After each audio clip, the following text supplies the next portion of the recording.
Hello, everyone, and thank you for joining us today for a Facebook Live. We're going to be talking about treatment and recovery for mental illness. I'm Julia Marvin, and I'm the marketing manager here at Jefferson Center.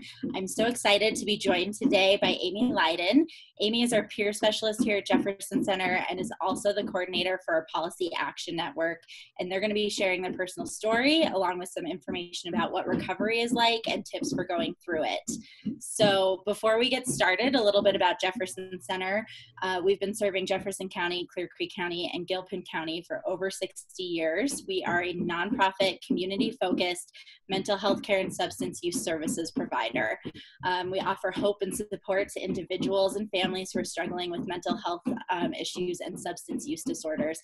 And I'm going to apologize right now because you can probably hear there's a lot of background noise, and I'm sorry for that. They're doing some work on my roof, so that's the background noise, but I felt I should at least mention it. So May is Mental Health Month, and every year Jefferson Center leads the observance by reaching people to help increase awareness and also reduce the stigma that's often associated with mental illness and substance use disorders. And this awareness has never been more important than it is this year. Until now, there were still some people who believe that mental health wasn't everyone's concern, and that truly isn't the case anymore. Just weeks ago, none of us had any idea that our worlds were going to be turned upside down by the coronavirus, or that all of the associated worry, isolation, loneliness, and anxiety would be something that literally everyone would be experiencing. And so that's why we're really excited this year to be providing tools to thrive for Mental Health Awareness Month. One of the most important things to remember about mental illness is that they're treatable and that you can get better. And treatment and recovery are ongoing processes that happen over time. The first step is really to get help. So Amy, I want to thank you for joining us today and for talking to us about, recovery and mental illness and treatment. And so to start off, could you talk a little bit about what recovery is? Sure. Thanks, Julia. So as a peer specialist with Jefferson Center, and I am one of many, I live in recovery from a severe mental illness, and I use that experience to help other people. So as a peer specialist, we're all on that recovery journey.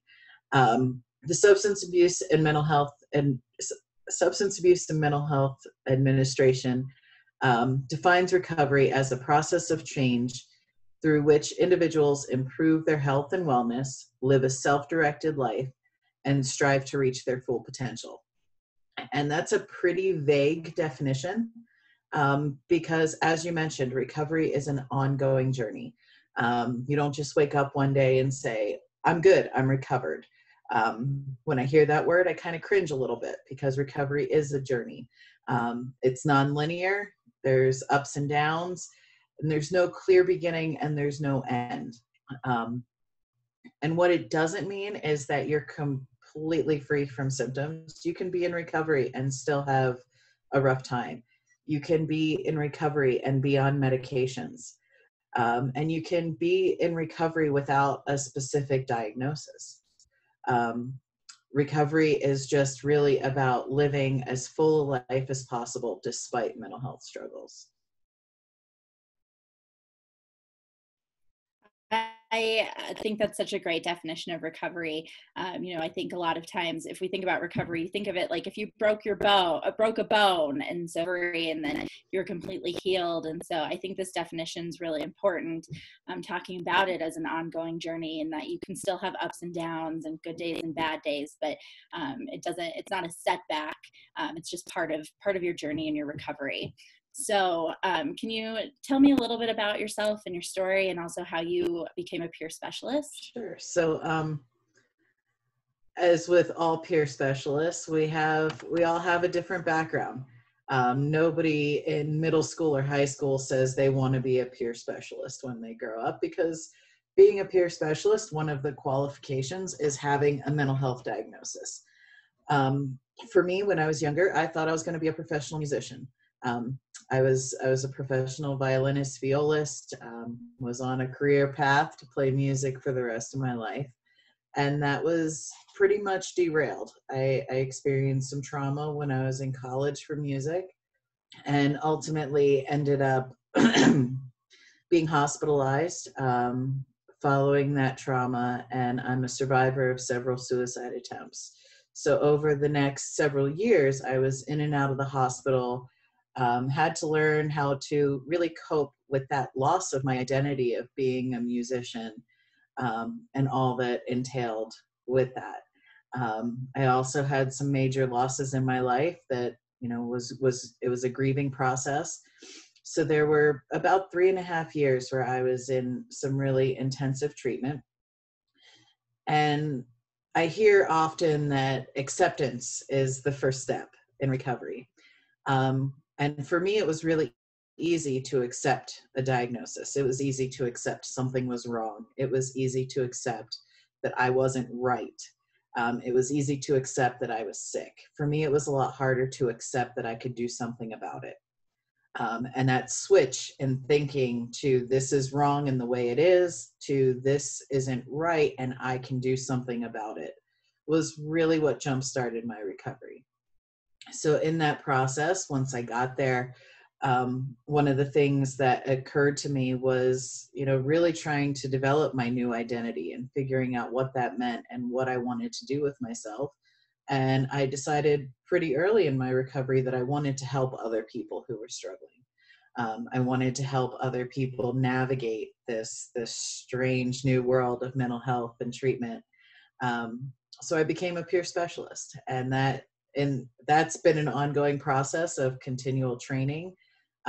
There's elements of being able to self-disclose and share my story, and really being able to help others and meet them where they are in their recovery journey, using my own experience and the skills, tips, tricks that I've learned along the way. Yeah. So speaking of some of those skills, tips, and tricks, what are some of those that would be helpful for people? So the first tip on recovery is hope. Hope is key to recovery. And I had to look up a definition of hope in preparation for this, because it's really hard to describe. You hear hope a lot in combination with recovery, but it's very hard to describe. And the definition I found was a feeling of expectation or desire that something can happen. And I feel like that's true. In my own recovery, I had to really set an intention or a vision to see myself doing something different, to see that I could do something different, to see that maybe the skills that I had before weren't working, but the idea that there were skills that could work. Maybe I had treatment before that didn't work, but hope was that switch in saying maybe this can work. Along with that came a willingness to try new things, and ultimately figure out what worked and what didn't. The second key to my recovery has been self-awareness. And I think there's a variety of levels of this. First off is an awareness of where I'm at emotionally, physically, being able to listen to my body, listen to my mind, and acknowledge it for what it is without judgment. I hear a lot of times that emotions can be good or bad. And when we label something good or bad, that implies judgment.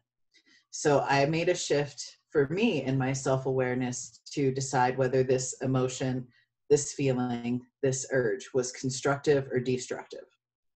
And that switch for me took away the judgment of it's good or bad. And sometimes being angry, being sad, all those things that are typically labeled as bad, being scared, we typically label those as being bad things, when really they can be very constructive. There are times when my anxiety is very constructive because it drives me to do things, but then there comes a level of anxiety that can be destructive, and that's when I have to enact some skills. So there's a piece of awareness, of acknowledging what this is doing for me. Along with self-awareness comes an acknowledgement of what needs I have and how I can meet them. They could be needs from my family and my friends, my support system. They could be needs from my providers. They could be basic needs, food, safety, those sorts of things that self-awareness helps me gauge and get them met. The other piece of awareness is acknowledging what is a symptom and what is my situation. And I have found myself really trying to balance this in our current situation, being stuck in the house and feeling kind of trapped and stuck. My anxiety and my depression have cropped up a bit. So with that, I have to acknowledge that some of that is the circumstance. Some of that is the fact that I can't go and do things that would normally make me feel better. Some of that is the fear that goes along with our current situation. Some of that is the claustrophobia I feel from wearing a mask.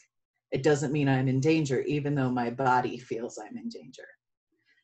So being able to separate those symptoms from circumstance. That anxiety does not require a specific intervention. It's acknowledging that I'm in this situation and it's making me anxious.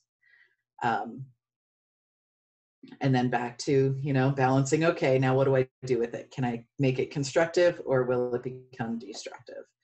And taking that awareness to the next level is my third tip on self-responsibility. So I have a support system. I use my support system. I have providers and I use them accordingly. But I have to acknowledge that I'm the only one that can really do anything about it. Just like I can't change the circumstance or I can't change another person.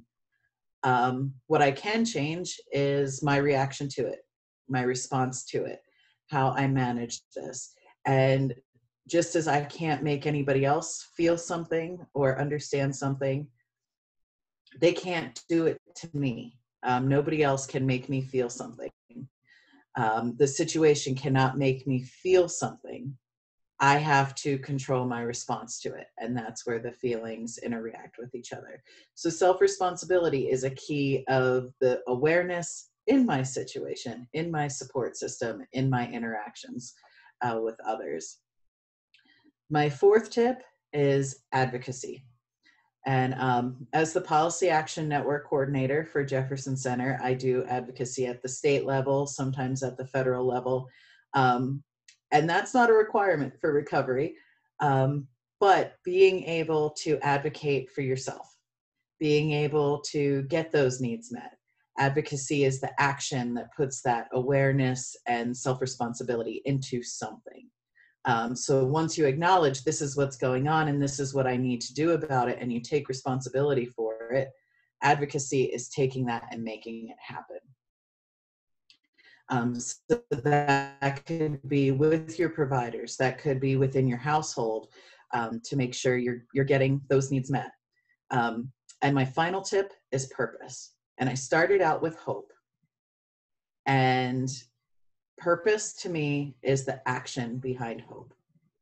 When you take that vision and make it a reality, it doesn't have to be perfect. It doesn't have to completely match that vision. But my hope at the beginning of my recovery was to become a peer specialist to help others. And now my purpose is doing that.